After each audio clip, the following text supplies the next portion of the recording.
All right, we're just about 4 minutes after 6 p.m. or after the hour, and I'd like to formally welcome you all to this virtual lecture presented by the Max Kade Institute for German American Studies at the University of Wisconsin-Madison.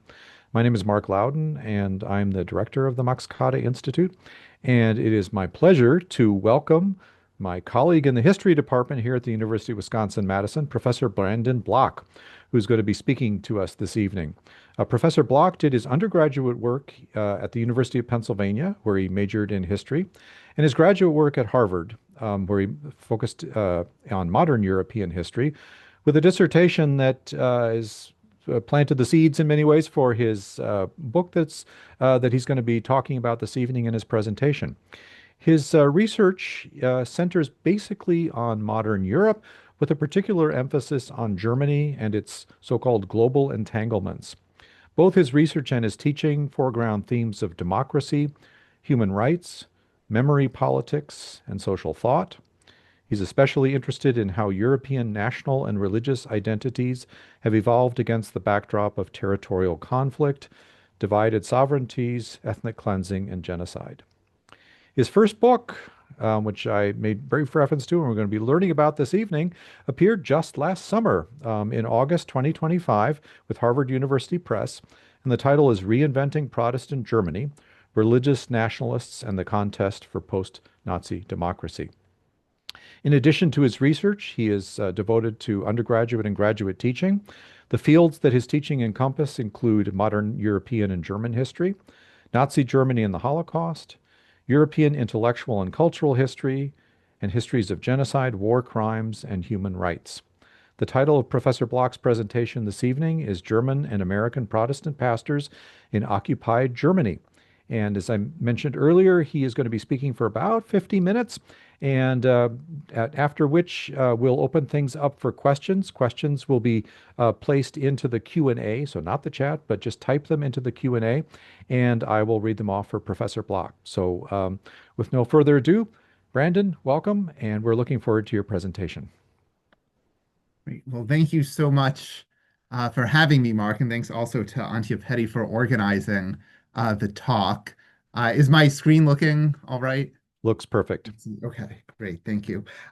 So it's a real pleasure for me to be here as a historian of modern Germany to speak with a group of experts and enthusiasts on German American history. So I'm going to begin by saying a bit about the larger book that I've just published that Mark mentioned, which informs the talk, and then I'll turn to the main themes of the presentation. So my book, Reinventing Protestant Germany, uses the German Protestant churches as a lens to rethink some of the big questions in modern German history. So which factors led to the formation of a stable constitutional democracy on the ashes of Nazi dictatorship? What did Germans believe had gone wrong under National Socialism, and how did they use competing explanations of the Nazi past to try and reimagine a post-war society? The German Protestant Church helps us answer these questions because it arguably undertook the most rapid political about-face of any major German institution in the post-war era. So within the span of a single generation, the church transforms from a center of support for Nazism to an incubator for some of West Germany's earliest movements for post-war reconciliation and human rights. To understand the church's significance, I think it's helpful to dwell for a moment on its structure, which is likely unfamiliar to an American audience. So rather than the American landscape of a multitude of Protestant denominations operating without the official support of the state, German Protestantism is dominated by a network of centralized, state-backed regional churches called Landeskirchen in German. So this is a current map of the Protestant Church in Germany, or EKD in German, the church federation formed after the Second World War. Today, the EKD comprises 20 regional churches that belong to the Lutheran, Reformed, and United denominations. The German Landeskirchen are classified as corporations of public law, meaning that they collect revenues through the state tax system and exercise certain public functions like the supervision of religious education in public schools. To be sure, denominations with British and American roots, like the Baptists, Quakers, Mormons, even the Salvation Army, did proselytize in early 20th century Germany and developed small but active congregations, which Germans call free churches or Freikirchen, not established. But my book focuses on the large state-supported Landeskirchen. In 1933, at the time of the Nazi takeover, these regional Protestant churches counted over 60% of Germans as members, even if only a quarter of these formed the core of the active church-going laity. Indeed, the Landeskirchen were well-resourced institutions that were poised to exercise significant influence on public debates and even political events. But the nature of that influence shifts dramatically in the mid-20th century. The Landeskirchen of the early 20th century were intensely nationalistic institutions, many of which identified closely with the German Kaiser, himself the official head of the Protestant Church of Prussia. Church-going Protestants were widely critical of the Weimar Republic that succeeded the monarchy at the end of the First World War. And then historians have documented statistically that German Protestants were twice as likely as their Catholic counterparts to vote for the Nazi Party in the critical elections of 1930 and 1932, just before the Nazis come to power, even controlling for factors of region and class. During the 1950s and 60s, however, increasingly the Landeskirchen in democratic West Germany sought to disentangle themselves from their earlier intertwinements with state authority. And instead, Protestant churches helped to spearhead a number of political movements that were quite critical of the West German state. Protestant pastors and parishioners, for instance, were active in campaigns for disarmament and nuclear nonproliferation, in initiatives toward reconciliation between Germany and the countries of Eastern Europe, and in movements to protect citizens' constitutional rights during national emergencies. In analyzing these movements, some of which are represented in the photographs that I'm happy to talk more about in the Q&A, is really a core task of my book. I'll also note that I mainly focused on West Germany, though I'm also happy to address the situation of the churches in communist East Germany in the Q&A as well. So what's driving this change? So I address a number of factors in the book, but for the purposes of this talk at the German American Center, I really want to focus on the crucial role played by German American encounters in the German church's post-war reorientation. American pastors on the ground in Allied occupied Germany encouraged their German counterparts to embrace a new orientation toward peace, human rights, and reconciliation, and provided material resources to advance these goals. But at the same time, I argue, these transnational exchanges also provided German pastors with the opportunity to broadcast their own political ideologies and war narratives, narratives that were often less than forthcoming about the extent of the German church's entanglements with the Nazi regime. Indeed, the ideal of reconciliation that guided the exchanges among post-war German and American pastors was also shadowed, or often shadowed, by a historical amnesia that was also important for the German church's reorientation, and that even continues to reverberate today, as I'll come to in the conclusion. So this is an outline for the remainder of my talk. We can't fully understand these post-war German-American Protestant exchanges without first looking at the situation briefly of the Protestant Church in Nazi Germany. And crucially, we'll also need to consider perceptions and misperceptions of the German Church on the American side. Then I'll move to the deepening of contacts between German and American Protestant pastors during the post-war American military occupation, as well as the relief and reconciliation projects that American Protestants fostered in occupied Germany. And in the final section, I'll address how reconciliation projects sometimes went awry as international Protestants wound up supporting German Protestant campaigns for the amnesty and reintegration of convicted Nazi war criminals. And I think this transnational Protestant campaign against denazification shows in stark relief how at the post-war moment, the ideal of Christian reconciliation could sometimes be twisted into its opposite. So I'll begin by briefly outlining the state of the churches in Nazi Germany, a situation that was quite fractious and complex. Many Protestants, certainly not all, but many Protestant pastors and lay churchgoers greeted Hitler's appointment as chancellor in 1933 quite optimistically. Many saw Hitler as an antidote to the economic blight, cultural decline, and diplomatic humiliation associated by many Germans with the Weimar Republic. But the Protestant pastorate quickly fragmented in disagreement over how to respond to Nazi incursions onto the traditional sphere of the church, such as religious education and clerical appointments. The so-called German Christian faith movement formed already in the summer of 1932 threw its full weight behind the regime. Comprising one-third of the Protestant clergy and 600,000 lay members at its height, the German Christians articulated an avidly anti-Semitic theology.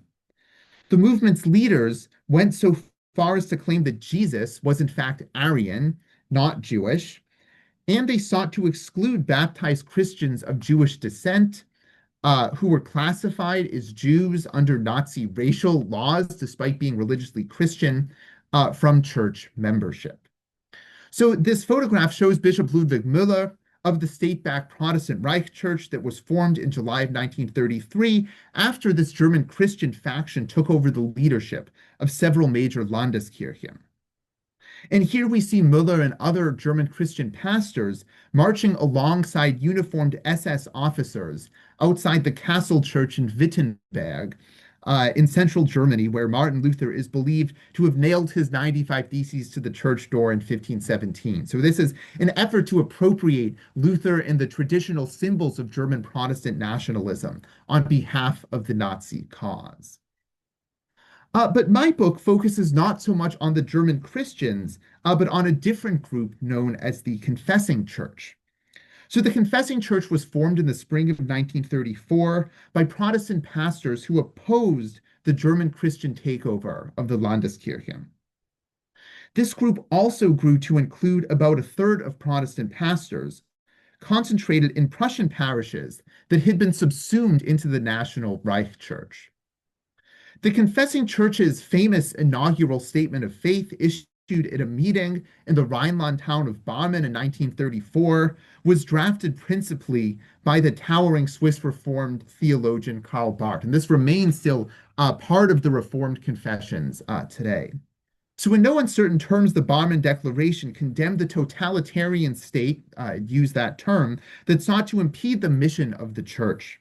Its fifth and boldest thesis declared, quote, "We reject the false doctrine as though the state, over and beyond its special commission, could and should become the single and totalitarian order of human life, thus fulfilling the church's vocation as well."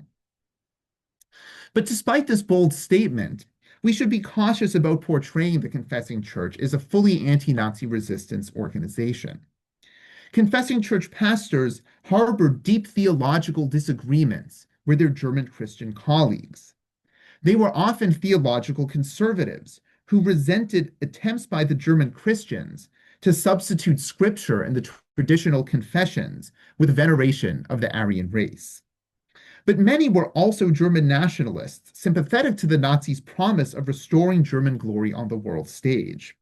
Indeed, some Confessing Church pastors would go on to serve as military chaplains in the German army, lauding the revival of Christianity in the German-occupied Soviet Union as they witnessed the atrocities on the Eastern Front. And when they did speak out against the Nazi regime's persecution of its perceived political and racial enemies, Confessing Church leaders tended to focus on measures targeted at baptized Christians of Jewish descent, the descendants of converted Jews, rather than the more sweeping and devastating destruction of Germany's Jewish community. In fact, historians have found evidence of only 3 Confessing Church pastors whose sermons addressed the nationwide Kristallnacht pogrom of November 1938, which today is recognized. Of course, they couldn't know it at the time, but today this is recognized as a direct precursor to the Holocaust. The Bernenplatz synagogue was just one of many Jewish synagogues in Germany and Austria to be destroyed in this pogrom. So now understanding these German church factions as well as their internal tensions prepares us to explore how the so-called church conflict in Nazi Germany was perceived and sometimes misperceived by American Protestant communities. And in my discussion of American Protestantism, I'm going to focus on so-called mainline denominations, the largest of which included the Baptists, Episcopalians, Lutherans, Methodists, and Presbyterians.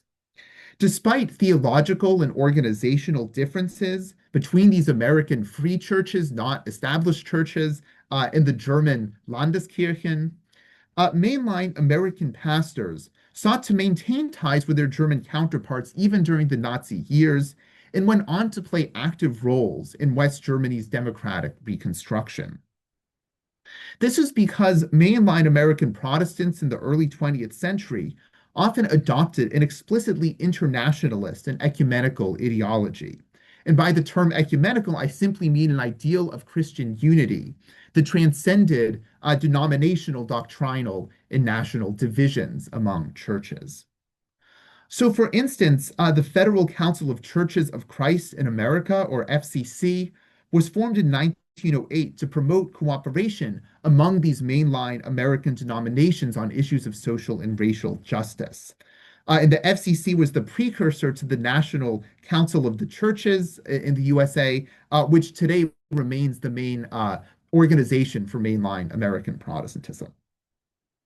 And many leaders in the American FCC also participated in the international ecumenical movement around the World Council of Churches, or WCC, so different acronyms. The WCC was an organization based in Geneva that encouraged global Christian unity in the face of the rising tides of secularism, fascism, and communism. It also remains active today.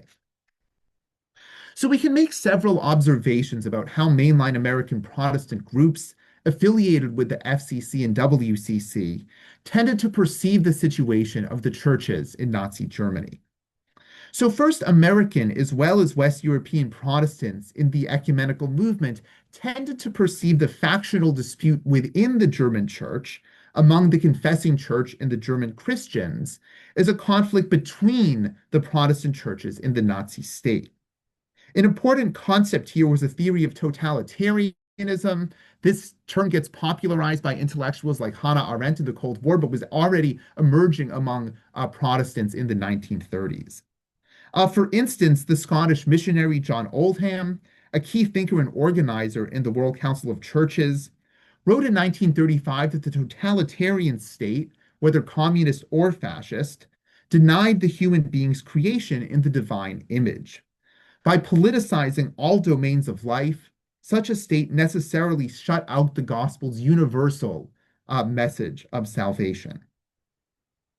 And second, in addition to this idea of totalitarianism, American Protestant institutions tended to emphasize the roles of a small number of prominent male leadership figures within the confessing church. Paramount among these resistance heroes was the confessing church pastor Martin Niemöller, who was imprisoned in Sachsenhausen and Dachau concentration camps from 1938 to 1945 for his outspoken criticisms of Nazi church policy. Niemöller would even appear on the cover of Time magazine in 1940, and here we can see this binary visual juxtaposition of the cross and the nativity scene versus the swastika and the Nazi paramilitary, reflecting this ecumenical theory of the totalitarian anti-Christian state. These currents of ecumenical thinking were consolidated at the July 1937 conference of the Universal Council, Christian Council for Life and Work, the precursor organization to the World Council of Churches held in Oxford, England. Convened among Nazi Germany's rapid rearmament, the Oxford Conference was attended by representatives from over 40 countries worldwide. American participants included leaders in the Federal Council of Churches, such as theologians Samuel McCrae Cavert and Reinhold Niebuhr, as well as the lawyer and future Secretary of State John Foster Dulles. Attendees at the Oxford Conference were deeply concerned about the threat posed by the Nazi regime to world peace. But critically, the conference organizers invited delegations from both the official German Reich Church as well as the confessing church, to attend. International Protestant leaders did not want to alienate any German church faction. And just as important, organizers perhaps did not fully understand the stakes of the conflict. According to their theory of totalitarianism, any presence of Christianity in Nazi Germany, even the state-backed Reich Church, was a challenge to the Nazi Party's all-encompassing claims. In the event the Gestapo, the Nazi secret police, arrested Niemöller 2 weeks before the Oxford Conference was set to open, sending shockwaves through the ecumenical community, and then seized the passports of the entire German delegation. These actions prevented ecumenical leaders from meeting their German counterparts at Oxford, and only deepened their conviction that the Nazi state was resolutely anti-Christian. But what do such stories leave out? Martin Niemöller, lionized by his American and British counterparts, was himself a staunch German nationalist who had served as a submarine commander, during the First World War and joined the far-right paramilitary Freikorps following Germany's defeat. An opponent of the Weimar Republic, Niemöller voted for the Nazi Party in March of 1933. He subsequently published a memoir highlighting his military service and nationalist credentials, seeking to prove that he in no way opposed the Nazi regime as such. With the onset of the Second World War, Niemöller would even pen a letter to the commander of the German Navy from his concentration camp cell in Sachsenhausen, volunteering to resume his naval service, right? So remained a nationalist even during the Nazi regime. By way of contrast, compare Niemöller's well-known story with that of Elisabeth Schmitz, who was a lay religious educator and member of Niemöller's Berlin congregation. In the fall of 1935, Schmitz penned a memorandum, shown here, that condemned the exclusion of Jews from citizenship, schools, and economic life in Nazi Germany in much starker terms than official statements by the confessing church. However, confessing church leaders declined Schmitz's request for support, so her appeal for action could have little impact. Still, during the war, Schmitz participated in a small circle of lay Christians in her Berlin parish that aided German Jews seeking to emigrate, provided false passports, and hid Jews in their homes once escape became impossible. Schmitz's story and others of lay and often women-led rescue networks in Nazi Germany received little recognition at the time, and in fact did not even begin to be uncovered by historians until the late 1990s and are still being uncovered today. So American Protestants observing this conflict from afar really gained a partial understanding of the church conflict in Nazi Germany. Meetings such as the 1937 Oxford Conference, as well as magazines like The Christian Century, the mainstay of American liberal Protestantism, portrayed a binary opposition between the Nazi regime and the German Protestant Church that elided more complex lines, affiliation, and distance. And crucially, American Protestant sources often presented Nazi Germany principally as an anti-Christian rather than an anti-Jewish regime. And this understanding was central to the role that American pastors would play on the ground in post-war Germany, which I'll turn to in the next part of my talk. So with the end of the war, Germany is divided into 4 zones of occupation: American, British, French, and Soviet, with the US military in control of southern Germany, including the regions of Bavaria, Hesse, and Württemberg. Germany also loses about a quarter of its pre-1937 territory to Poland and the Soviet Union.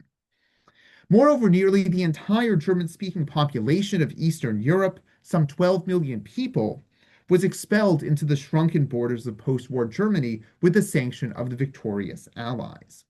In the photograph of the Kaiser Wilhelm Memorial Church, so named after the Kaiser from, built in the late 19th century, and now in the British zone of occupied Berlin, had been severely damaged in an Allied bombing raid, and this is, of course, only one small example of the devastation the entire country had experienced.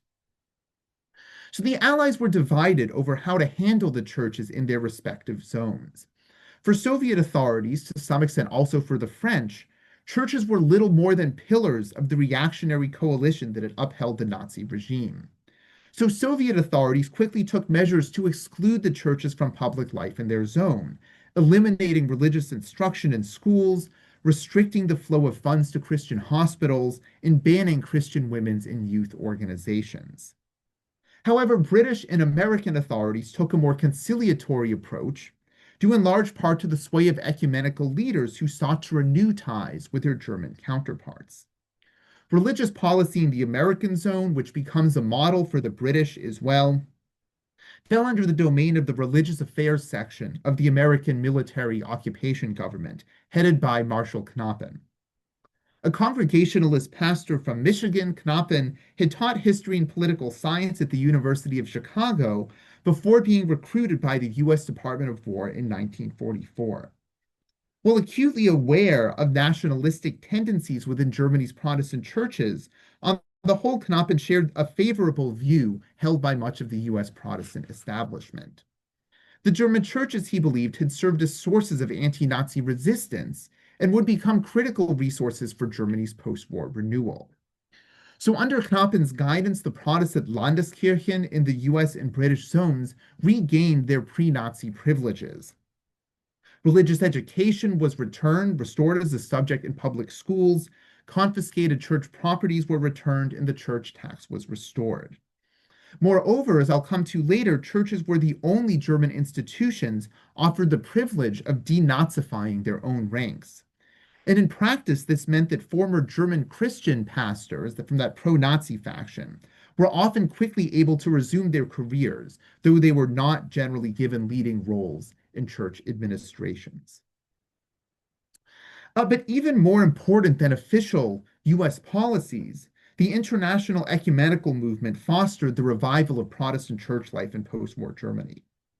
The World Council of Churches deployed a small delegation on the ground in Germany, whose leader, the Pennsylvania Lutheran clergyman Stuart Hermann, was deeply familiar with the German church scene.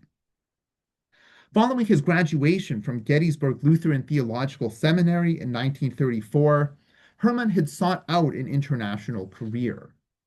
He continued his theological studies in Strasbourg and Göttingen, and was soon offered an opportunity to take the ecumenical mission to the heart of Nazi Germany, the ministry of the American Church in Berlin, pictured in the photograph.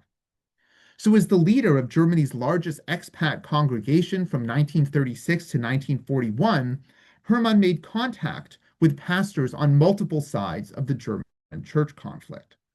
Like the ecumenical movement more broadly, he initially sought to remain neutral between the competing factions. Events following Martin Niemöller's arrest in 1937, however, led Hermann to become more of a partisan and to conclude that the confessing church represented the more authentic expression of Christianity in a totalitarian state.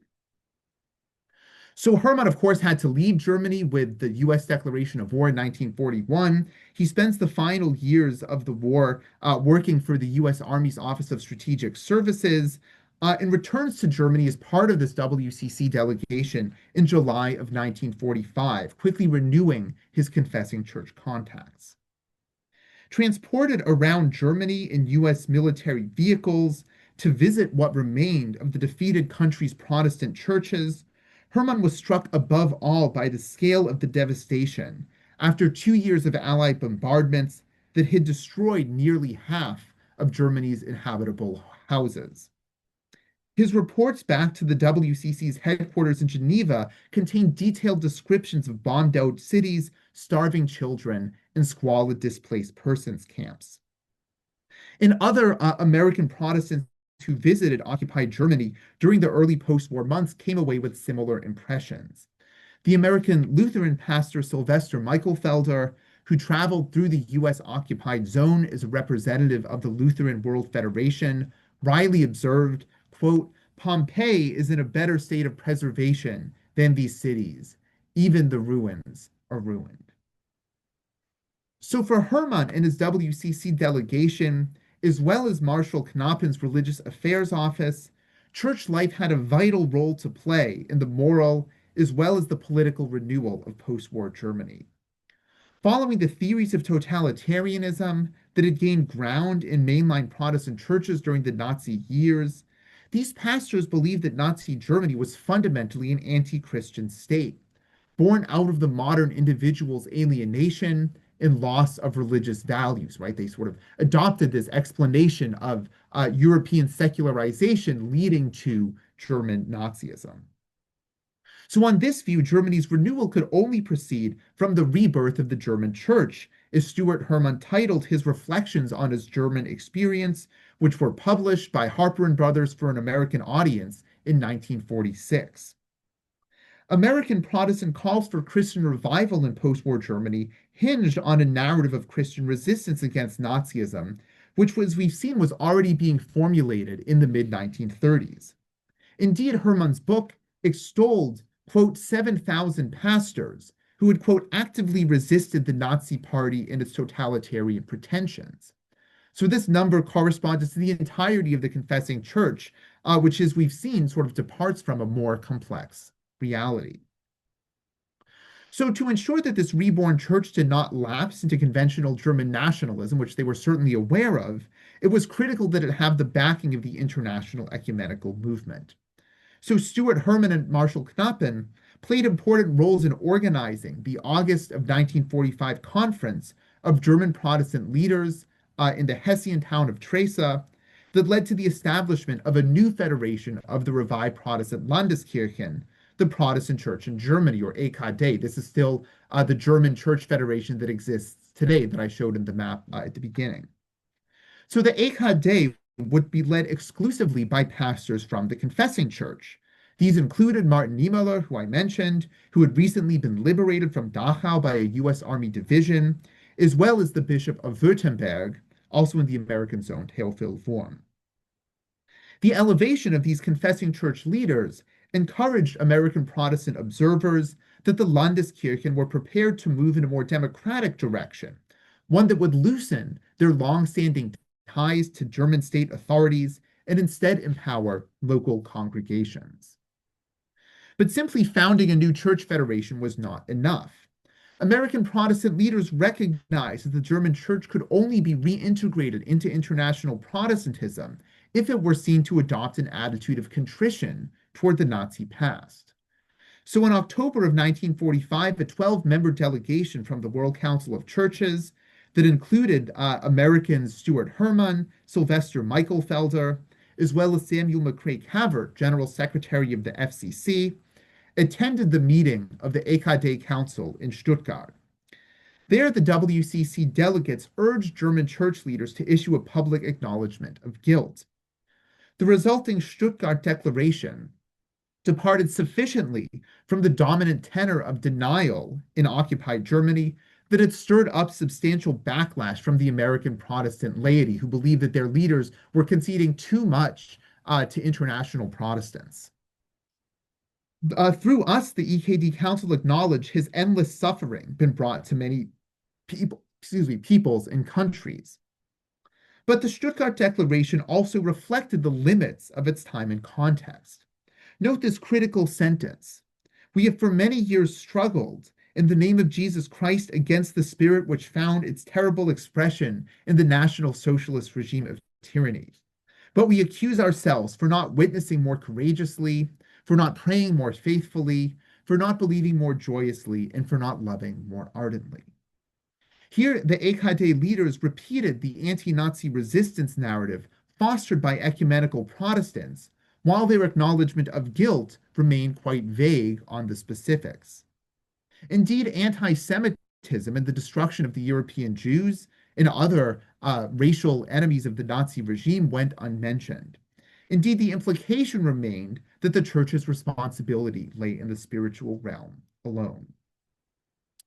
But for American ecumenical leaders and many Protestant congregations in the United States, such a statement demonstrated that the German churches had engaged in self-reflection and were prepared to lead their country on a new path.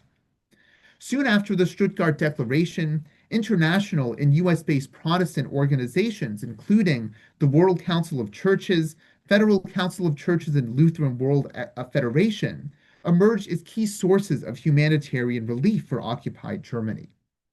North American congregations raised funds for large quantities of food, clothing, and medical supplies that were transported to the port city of Bremen on US government ships, and then distributed by the Evangelisches Hilfswerk, the recently formed relief agency of the Protestant Church.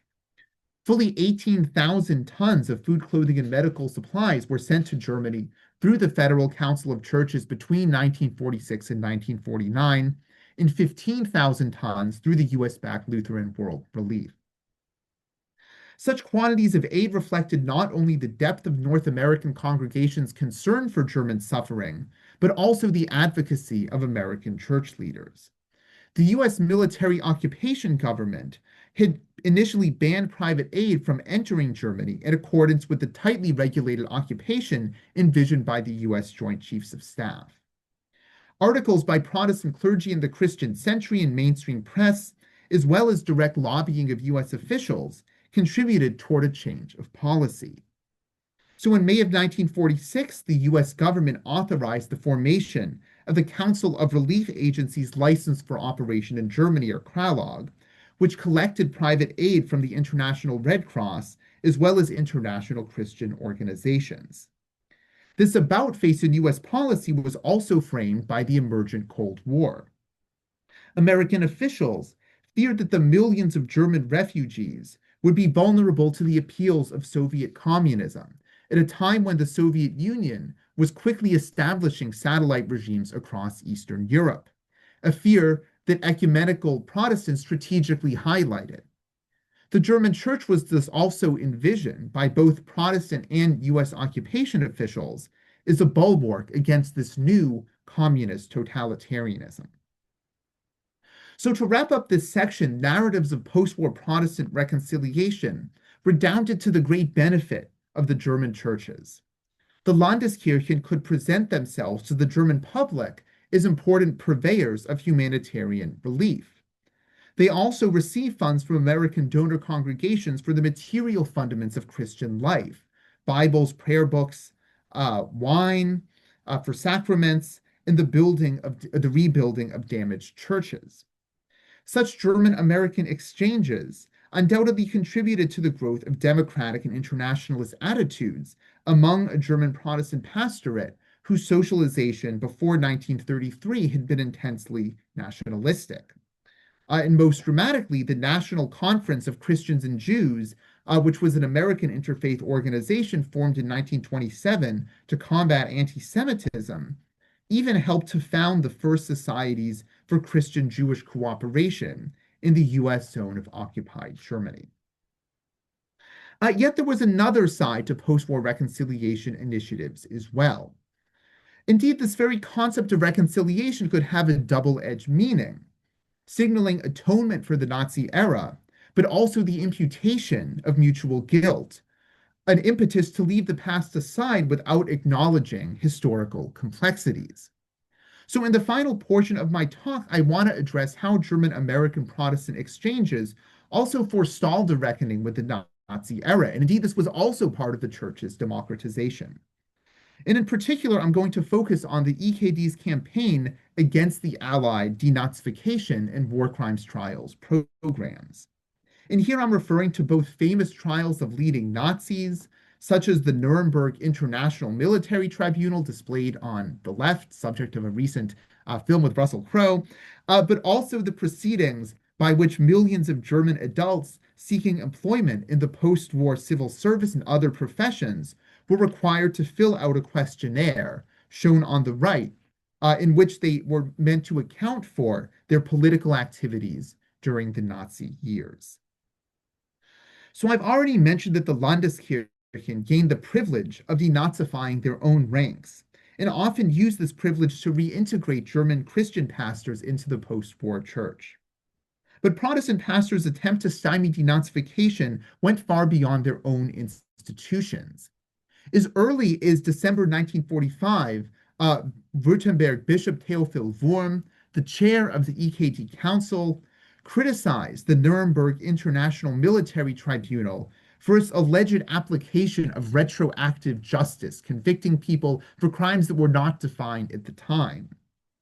By the spring of 1946, Wurm's office, along with regional churches throughout the American occupation zone, organized a steady stream of petitions to occupation officials enumerating the injustices of denazification.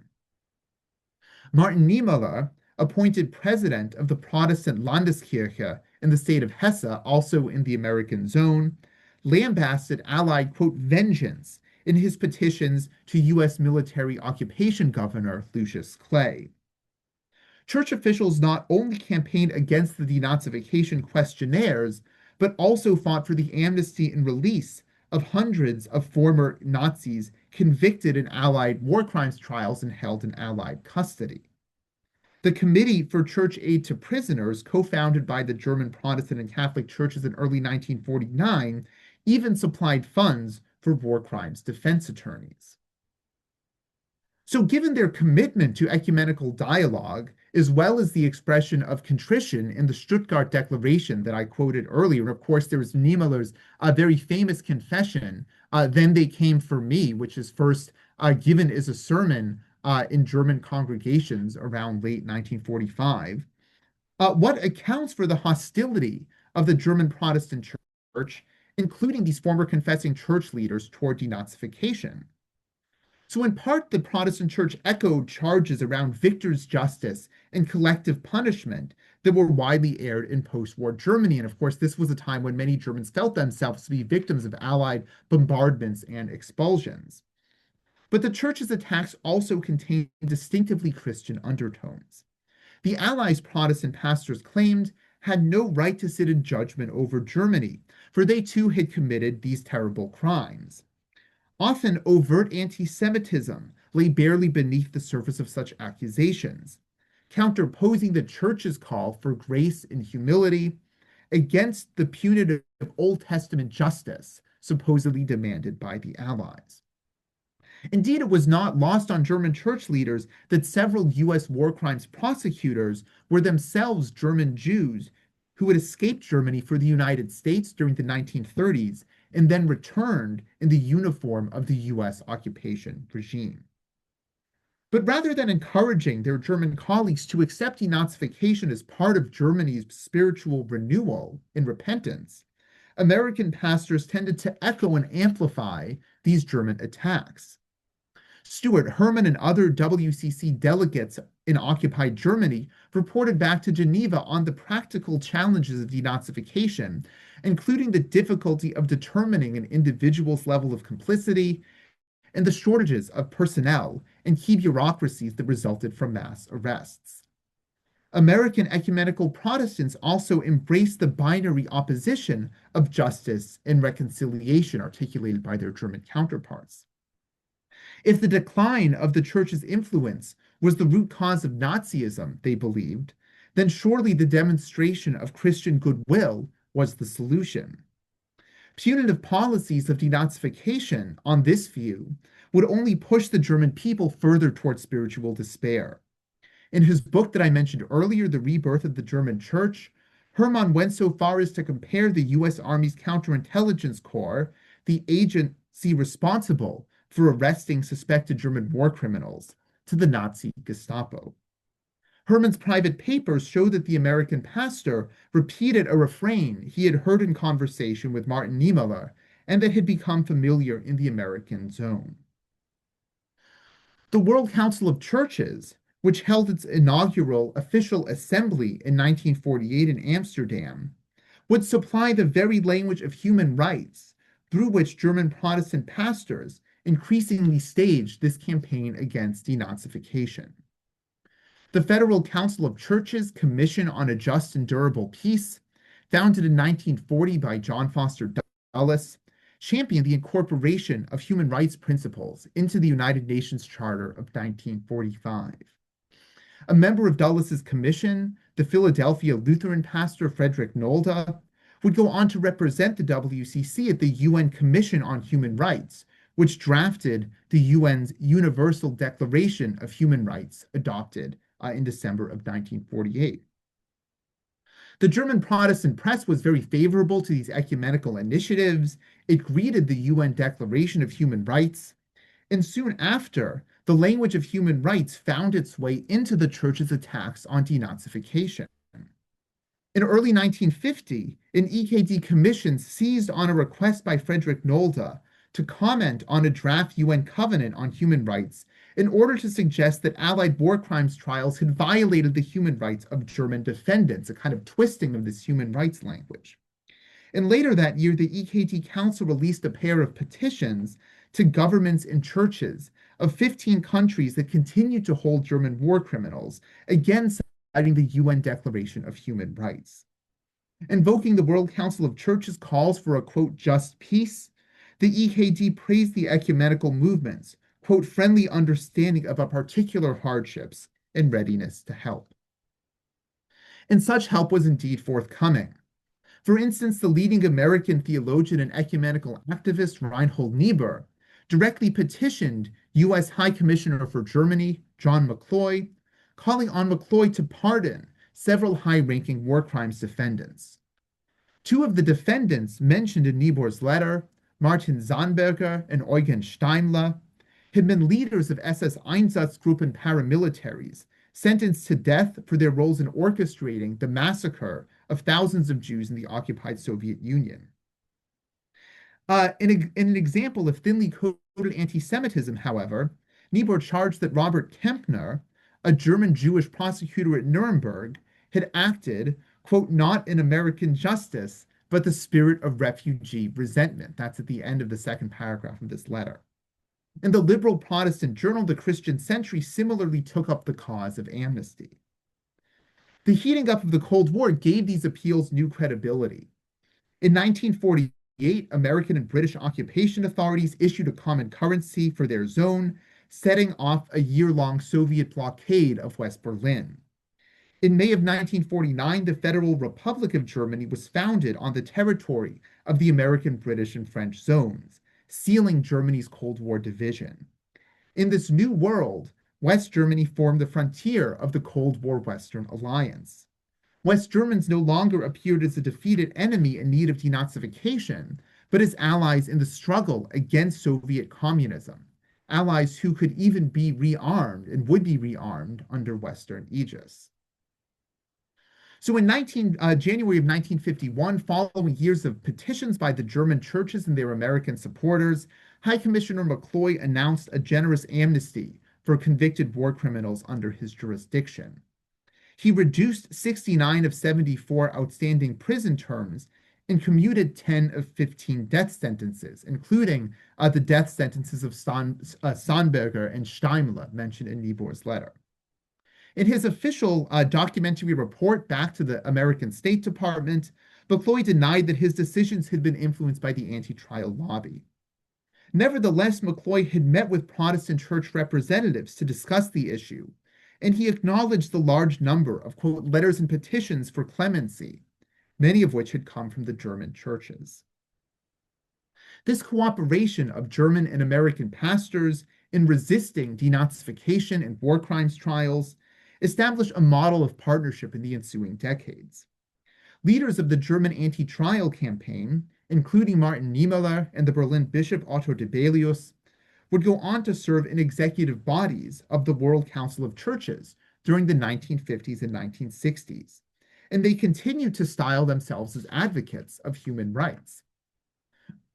Excuse me. Protestant critics of war crimes trials would, would also spearhead movements for the expansion of West Germany's constitutional rights during the early Federal Republic, including campaigns for the right of conscientious objection to military service. So through cooperation with American and international Protestant organizations, the German church had reinvented itself as an agent of democracy and internationalism, without, however, critically examining its role during the Nazi years, or more immediately, as an advocate against denazification. So I'm running up against time, and thanks for sticking with me. So I'll briefly conclude. This story of German-American Protestant exchanges in post-war Germany is one of deep ambivalence, marked by both new departures as well as retrenchments to a quite whitewashed view of the Nazi past. And these exchanges continue to reverberate in our own time. And I'm often asked when giving public talks about relevance. Well, I'll try to speak to that a little bit. So today, the German EKD remains an active member church in the World Council of Churches, And in particular, has devoted considerable resources to refugee relief, both in Germany and globally, also in the context of the mass migration of refugees to Germany over the last 10 years. This orientation toward international and human rights issues was a direct legacy of the post-war period. And German Protestant humanitarian relief organizations have often identified their mission, in part as an extension of the aid that Germany received from the United States, including from American Protestants after World War II. At the same time, Christian nationalist groups in the US, which have their own long history of engagement with Germany, have appropriated the narrative of the German Protestant Church for different purposes.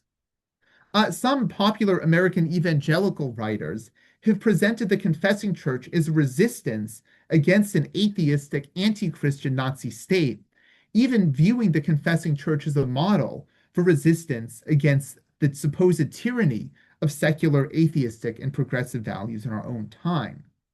That is essentially the narrative put forth in a recent feature film about the anti-Nazi pastor Dietrich Bonhoeffer. Bonhoeffer, who was among the very small group of Protestant pastors to be executed by the Nazis for his involvement in resistance efforts, his legacy was often suppressed in the post-war period because he was kind of an embarrassment to the church leadership that had a much more complex relationship to Nazism. He's presented in the film as a kind of militant armed fighter against atheism. Yet Bonhoeffer was in fact a pacifist who struggled deeply with the ethical dilemmas posed by resistance against tyranny. So, at a moment in which Christian nationalism again is a major political force in many countries around the world, I think looking back at history helps us to critique and make more complex kind of these straightforward narratives of Christian anti-Nazi resistance. And instead, I'm interested in my research in how such narratives were born out of these complex international German American entanglements, how they gained traction in the post war period, and also why they continue to retain power.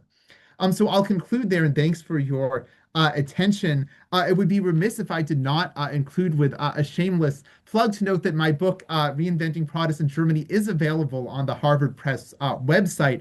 It's also available now at a 30% discount, so not a bad deal for an academic book with the code RPG. I've also left my email on the slide, so if there's not enough time to take questions, I'm happy to answer questions by email. For our European listeners, feel free to email me in German, and I can write you back in German as well. But thanks so much, and I look forward to answering any questions that you have. Great, Brandon. Thanks so much for an exciting talk. And we now have about 20 minutes or so for questions. I invite people to use the Q&A feature down at the bottom right of your screen, and we've already got some great questions. So I'm just going to go through them and invite you to respond to them, Brandon. So the first one comes from Edie Adam, and her question is, did the ethnic German refugees, Volksdeutsche, from the former Soviet Union, Eastern Europe, which in theory forbade religious practices, the Soviet Union, have any effect on the post-war developments you have described?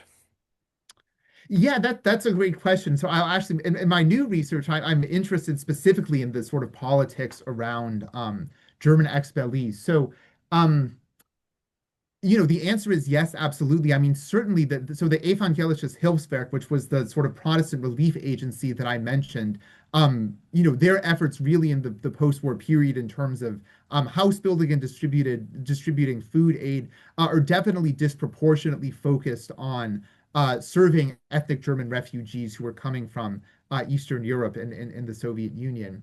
And there's also attention to the rebuilding of church life as well. So there are congregations that are formed for ethnic German refugees. There's an organization, the so-called Eastern Church Committee, that gets established within the EKD by refugee pastors to promote their integration into West Germany. But the church is also involved in complex ways in kind of fighting against Germany's loss of territory. So when I talked about the sort of campaign against denazification, but another, major political campaign that I didn't sort of talk as much about is it really in the early post-war years when the Cold War is still just taking shape A lot of, Germans still expected that Germany would sort of revert back to its 1937 borders and retain those territories, and the church was certainly active there. Having said that, it's sort of the higher ranks of the church, so the people that were sort of interfacing with international counterparts with the World Council of Churches, those people did not tend to come from the Volksdeutsche community. They tended to come from more of the established churches within the existing, especially West German territory, right? And this was kind of, there was certainly a power kind of imbalance. The Volksdeutsche pastors were, had, I think, sort of less power within the churches and kind of were seeking to make their voices heard. And they were, but there were certainly also, tensions as well. And I don't think they had the same kind of interface internationally, but certainly received a lot of humanitarian aid. But that's a great question and something I'm interested sort of in my new work on Expellees or Vertriebene. Great, thank you. So the next question is something that you actually addressed a little bit at the end. So it's about Dietrich Bonhoeffer. Mhm. So to what extent did Bonhoeffer's actions shape American Protestant pastors' sense of the confessing church and the role of the Protestant church in Nazi Germany and in post-war Germany? Was he much less important in this context than Niemöller? Yeah, that's a great question as well. So Bonhoeffer is, today certainly kind of the iconic figure of the confessing church.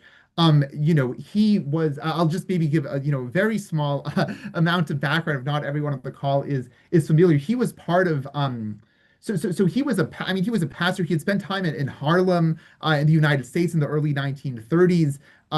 Sort of got to learn about sort of the African American Christian traditions in the United States. So it goes back to Germany in 33 with a quite different attitude, even from other confessing church colleagues, was more critical of anti-Semitism, works as a kind of double agent while an officer in the German military intelligence, has contacts to the resistance, which get uncovered by the Nazi regime, and he's executed on Hitler's personal orders about 4 weeks before Nazi Germany falls. So in some sense, very kind of contingent, right? If Flossenburg, where he was held, had been, liberated 4 weeks earlier, would the post-war church story be different had he had lived? It's an interesting question.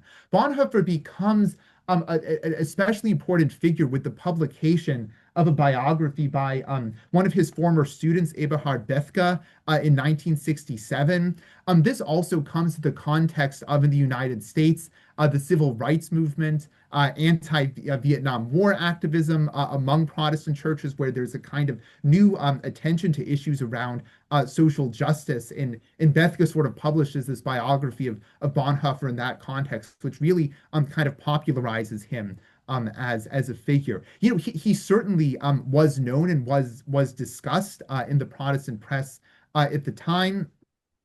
But I would say that Niemöller was the more dominant figure, for simply by the, kind of chance fact that Niemöller survived the war, right? Which was also quite contingent. Niemöller was kind of set to be executed by the Nazis as well at the end of the war, and then was liberated by a U.S. Army division. But Niemöller takes trips.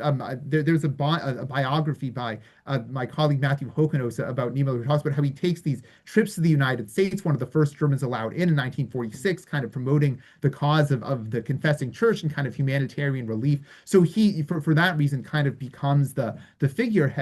And Bonhoeffer was a complicated figure, for people that were not immediately outside a circle, even those within the confessing church, often saw him as a kind of extremist radical, right? And of course, his, literal martyrdom and death, I think, cast the actual history of the confessing church in quite a different relief by how confessing church authors sought to portray it after World War II.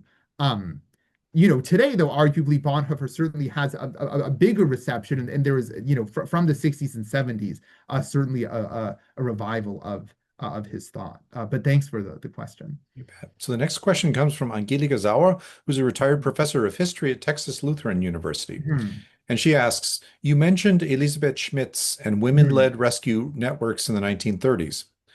How important were North American Protestant women in general in instilling a more ecumenical and internationalist spirit in occupied Germany? I'm referring to the work in the UNRRA, the IRO, or Hmm. specifically LIRS, and the Lutheran World Federation in refugee resettlement work. In the male-dominated hierarchies of the Landeskirchen, was the women's direct contact with German citizens, expellees, and displaced persons acknowledged and utilized? Yeah, so thanks for that question. I mean, certainly, if one were to look at sort of less at these, kind of high-level contacts among pastors that I've been focusing on, and more on relief work on the ground. Certainly, there were, many women working for Protestant relief agencies, for the Evangelisches Hilfswerk, for the Diakonie. Again, the role of women-led sort of rescue networks doesn't become, part of the official narrative of the confessing church that was being broadcasted internationally. Your question about the role of American Protestant women is a really important one. Admittedly, it's not something, in part because my work is sort of mainly from, the German side. I can sort of say more about kind of Protestant women's organizations in Germany. I haven't sort of studied that theme in the United States. I will say I did come across when I was doing my research on the Protestant campaign against denazification, which is something that I'm trying to kind of add to this story of transnational contacts in reconciliation. There was correspondence between so Elizabeth Schwarzhaupt was the leader of the Evangelische Frauenarbeit, the sort of Protestant, the official Protestant women's movement within the German Landeskirche. And in the early post-war period, she was a member of the Protestant Foreign Office who was actively engaged in this campaign against denazification. And there were sort of documents of correspondence with, I believe, an organization called the United Council of Church Women in the United States that was sort of offering, I don't know, what kind of material support this group could offer, but certainly it's kind of moral support for the role of the German Protestant, Women's Association in this campaign against denazification.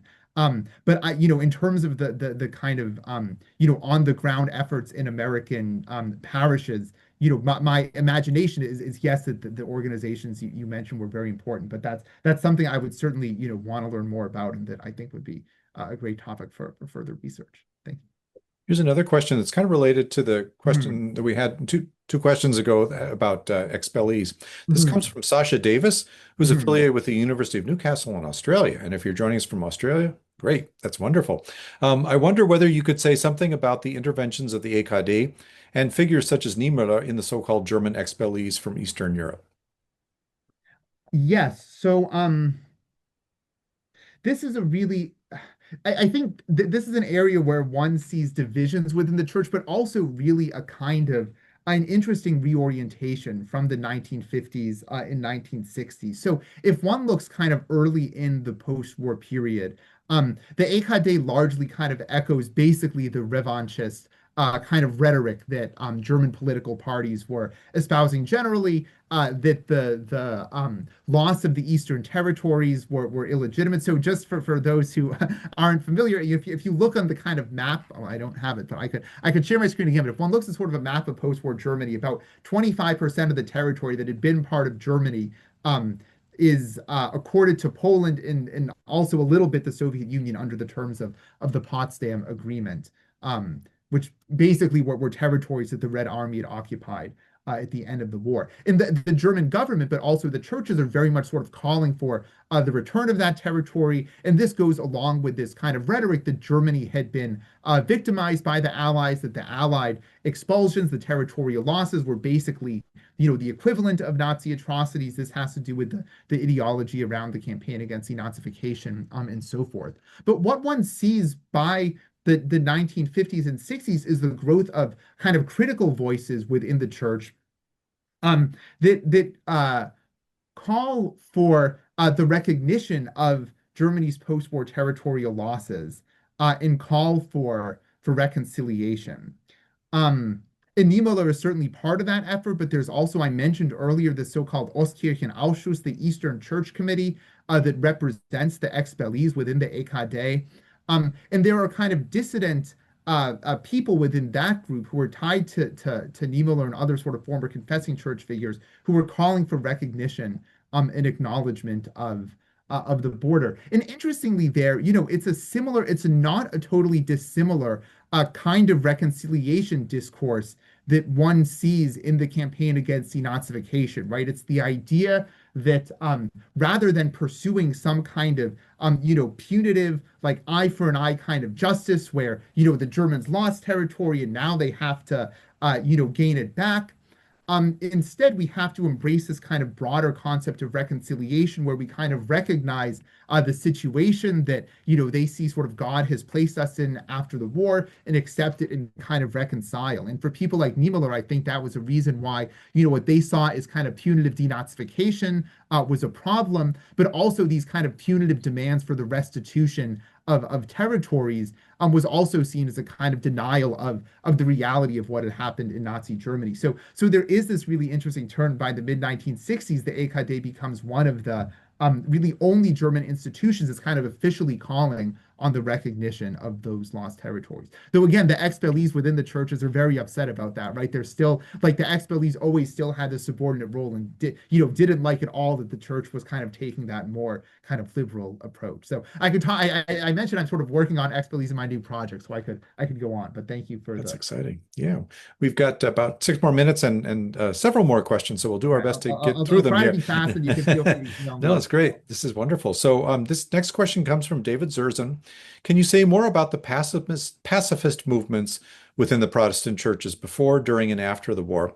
And maybe give some references that discuss this. Sure. So before the war. There's an older but still valuable book by Roger Chickering, I believe, on the peace movement in Imperial Germany. There was representation certainly among Protestant churches, though quite dissident. I think if one looks sort of at the earlier 20th century pre-war, it was more the so-called Freikirchen denominations, Quakers, Mennonites, Baptists, and Baptists aren't, sort of historic peace churches that were more actively involved. This is also complicated. So, in fact, many Mennonites also kind of give up their German Mennonites give up their historical pacifism by the First World War. So, if you're interested in the book about that, my colleague Benjamin Goosen wrote a great book about German Mennonites. Where he talks about how you have sort of Mennonite pacifists, but then also Mennonites who kind of gave that up and then conveniently rediscovered after World War II. Um, Within the official, so those dissident currents, right, are happening within the Freikirchen. That's which are certainly active, they proselytize, but are much smaller than the dominant Landeskirchen, which are funded by the state and therefore, unsurprisingly, basically adopt this line that kind of military service in the time of war is the Christian's, duty, which they interpret Luther having said in his dispensation on whether a Christian can be a soldier, right? And Luther's answer was basically yes. Of course, after the war, right, there is a kind of rethinking of this, and certainly people that were active in the confessing church sometimes get involved in movements for the right of conscientious objection, which sometimes is interpreted, and that has to do, in part it has to do with, a turn toward pacifism, but also with kind of remember what sort of state was Germany in after the war, right? There was no German army. There was a West German army and an East German army. So the concern oftentimes was not so much kind of rejecting war altogether in the sense of the historic peace churches, but rather the notion that kind of the German church, right, still stood for the German nation on both sort of East and West. So the church could not support a potential war between the two sides of the Cold War that would really be fought sort of on German territory. And I do address this not to shamelessly self-promote as well, but I do have a chapter on the movement for conscientious objection in my book, but I'm happy to send you some other references as well. That's Thank you. great. So we have time for one more question. This comes from Richard Mamana, and this is an appreciative comment along with a question. Are you looking also at the work of smaller U.S. churches, so the equivalent of Freikirchen, that retained a German language or identity? Thinking of, for example, the Schwenkfelders, the Herrnhut, the Moravians, and the Bruderhof movement, which was also an interesting, which is connected with the Hunterian Brethren, and their work in the post-war relief. This is very much in the mind and in the English language publications of Schwenkfelders with respect to our erstwhile kin in Silesia. I'm really excited about your corollary work on the AKD. Thank you. So I would mention, I should have mentioned this earlier, but another reference for those sort of interested in some of these topics is James Enns wrote a book called Saving Germany, which goes in some detail. And I reference his work, especially when talking about like the role of the World Council of Churches. So he has sort of chapters on the kind of more mainline Protestant churches, which I think were more central for the redevelopment of the AKD as an institution, as well as the discussion of other groups, especially kind of conservative evangelical U.S. Protestants, which isn't exactly what you're talking about. I think that, my sense, I think Mark would know this better than me, but, groups like the Herrenhuter in the United States have been, somewhat underserved perhaps by recent historiography. And, would be, it's not something that I've um looked at per se. I mean, I think it makes sense that they're, within like the World Council of Churches, for instance, many of these, Reinhold Niebuhr and other, figures had German connections, of course, for liberal Protestant, pastors' theology. Like German was still a major lingua franca in the early 20th century. So many liberal Protestants had, studied in Germany or read German theology, were aware of, Adolf von Harnack and other sort of major German theologians, and saw the German church conflict through that lens as well. In terms of the role of smaller German-speaking communities, unfortunately, in the United States, again, is a little bit beyond my area, but I'm happy to look into to references if I can provide any. But thanks for that That's question. great. Well, we've got a few more questions, but we're out of time. But I'll tell everybody that we're going to share the Q&A and the questions with the names of folks and contact information with Professor Block. And I noticed that there was one question that said, "Could you show the last slide that has the QR Oh, code on it?" yes. So we can maybe just do that real quick. Yeah, yeah, absolutely. I'll share my screen one more time. Just that last slide would be Uh, great. So for yeah, I folks just that are want interested, to, and of yeah. course they're welcome to contact Professor Block directly. You can just Google Brandon Block, UW-Madison history, and you'll be able to find him that way too. But yeah, we'll just leave folks with that last slide there and the reference to the book and the QR code. And with that, thank you, Professor Block, for a fantastic talk this evening. Great discussion, and very, very grateful to our attendees who have joined us from all over. And as a reminder, this presentation has been recorded and will be posted very soon on the MKI YouTube channel so that people can watch it again at their leisure. So thanks everybody for joining us this evening, and we hope to see you at future Max Kade Institute virtual lectures. Thank you.